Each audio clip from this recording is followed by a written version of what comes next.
বুঝলে আজকে থেকে না একটু কম কম খেতে হবে। কেন? ওজনটা বেড়ে যাচ্ছে, ওজনটা একটু কমাতে হবে। তা ওজনটা বেড়ে যাচ্ছে, তোমার হাঁটার প্ল্যানটা কি হলো? আরে হাঁটার প্ল্যানটা তো আমি বলে দিয়েছিলাম, মঙ্গলের ইচ্ছা বুঝে পা। হ্যাঁ, তা ওই মঙ্গলবার ইচ্ছে জাগলো, সে তো একটা সপ্তাহ চলে গেল, আবার হবে। আরে তুই বুধবার দিন কি জানো হলো, ঠিক করে ঘুমানোটা ক্যান্সেল হয়ে গেল, তারপরে বৃহস্পতিবার পড়ে গেল, বৃহস্পতিবার আমার অসুবিধা থাকে, আর শুক্রবার দিনে কি করব, আর শনি রবি তো ছুটির দিন, ওই জন্য ওই সপ্তাহটা ক্যান্সেল হয়ে গেছে। ও, ওই জন্য আবার এই মঙ্গলবার ইচ্ছে জেগেছে। এই মঙ্গলবারে আবার ইচ্ছা জেগেছে, ঠিক আছে? না, মঙ্গলের ইচ্ছে জাগেনি, মঙ্গলের ইচ্ছে বুঝে পা, মানে মঙ্গলবারে ইচ্ছে জাগা বই আজকে, আজকে বিকেল থেকে হাঁটবই, ঠিক আছে?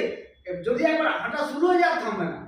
আচ্ছা, এরকম ভাবে কিন্তু চলছে, আর 2 বছর তো কেটে গেল।